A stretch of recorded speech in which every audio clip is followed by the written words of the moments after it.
سلام و احترامات خدمت تمام نازنینایی که همیشه برنامه ما را از طریق اپ دریا بیننده هستن و تعقیب میکنن. باز هم با یک برنامه جدید در خدمت شما قرار دارم با یک مهمان شوخ، یک مهمان عزیز و جویا مهمان ما است امروز و بسیار زیاد خوش آمدید میگمشون به برنامه. سلام لیما جان قند انشالله که درست هست. تشکر بایداشتر. تحت نظر کی و در چند سالگی موسیقی شما آغاز کردید؟ شوقی گفتم شروع کردم موسیقی.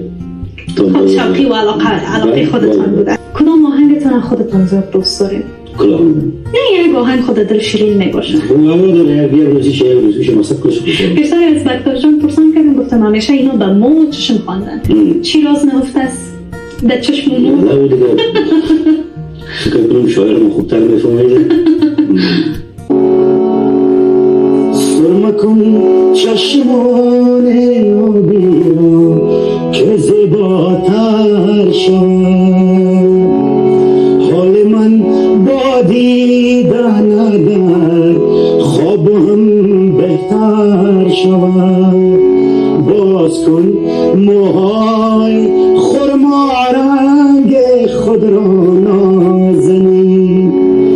ناز کن تا قلب من در سینه‌ام کفتر شد.